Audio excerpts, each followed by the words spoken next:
The modern American school system does not encompass or define learning. It is a dominant subset of it. Do you want to know why I dislike school? Homework, sure, but more important than that are these 4 ways that school trains us to fail in the real world. School teaches knowledge, but life requires wisdom. Take it from this quote from Sundara Carey. Never mistake knowledge for wisdom. One helps you make a living, the other helps you make a life. Instead of learning critical life skills on how to manage money, how to negotiate, or how to communicate, kids are mostly taught to memorize information. This is helpful to learn, but not at the cost of not learning critical life skills. Many people put these life skills on the onus of the parents to teach their kids, but not all parents are qualified to teach these lessons, and many assume that school is enough learning. The school system would be a perfect place to learn these indispensable skills.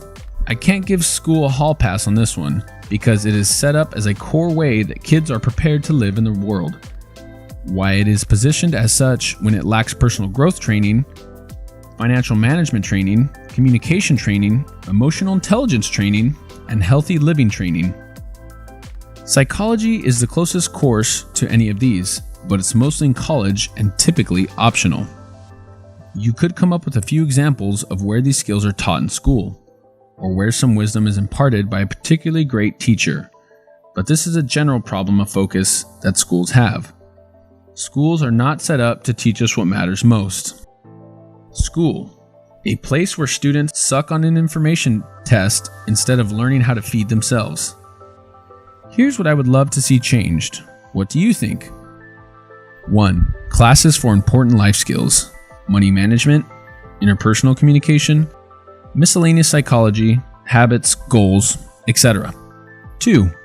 Incorporation into existing classes. In math, talk about smart credit card usage to avoid freaking 18% interest rates, how to build credit, how to pick the right health insurance, why new cars are a horrible investment, etc. 3. Start teaching this sooner than college. Not everyone goes to college, but everyone needs to know this stuff.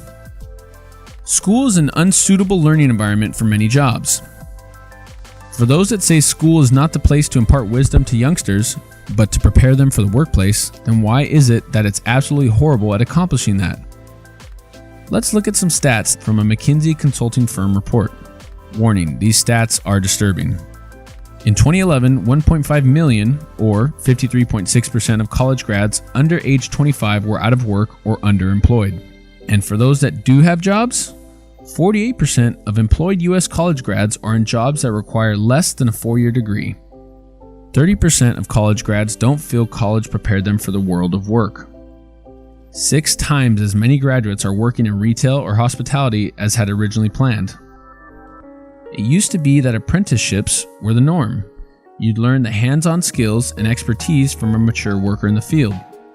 The downside was that back then, it was more like, hey kid, you're going to be a carpenter because that's what your family has always done.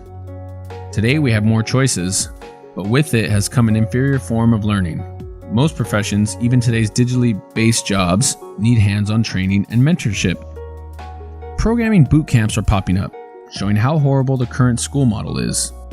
In 2 to 3 months, 90% or more of graduates have a job making more than $80,000 a year, within just a few months of graduation. Programming boot camps are old school, intense apprenticeships where students learn to code from knowledgeable programmers already working in the field. It's all hands-on, real-world work, and the graduates are highly valued for the skills they possess when they enter the job market. I hope this emerging format continues to grow and expand into other areas as an alternative to college. Even if you disagree with everything I've said, competition is a good thing and will promote the improvement of schools. College claims to be the safe, sure way for a great career. It's not. Everyone must learn at some point that nobody cares much about their potential. When a company selects from a sea of faces and they all have identical or similar degrees, the value of those degrees shrinks, and they will look for the people who can do what they need to do right now. That's exactly what we're seeing, and the 2008 recession amplified it. Example: candidate A has 95% overall potential, but can only do 15% of the job now. She must be trained. Candidate B has 63% overall potential, but can do 85% of the job right now. He's ready to go. Candidate B gets a job almost every time. Potential is exceedingly difficult to gauge accurately, and so it is often not considered by employers. The answer to "where do you see yourself in 5 years?" question doesn't quite nail down your potential. Specific job skills, however, are readily knowable by employers with observation and questioning, and are given much greater weight in the world.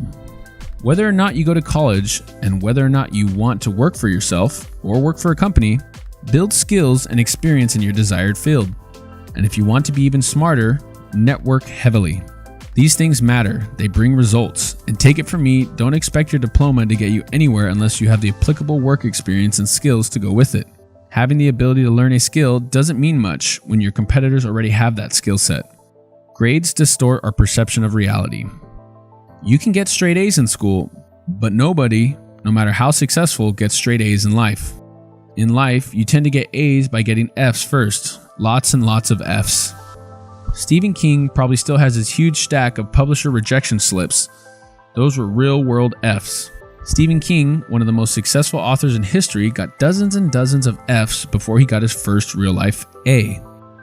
School trains us to have the mindset that a given amount of effort will always bring a measurable, predictable, and successful result. The real world doesn't work like that. Colonel Sanders had 1,009 rejections he received for his chicken recipe before the first yes. And many of his rejections were humiliating, like an F- or something. If you give an A effort in school, you succeed every time. If you give an A effort in life, you're lucky to succeed on the 30th try. Successful blogger, author, and entrepreneur James Altucher said that about 17 out of his 20 businesses have failed, but the ones that did were well worth millions of dollars.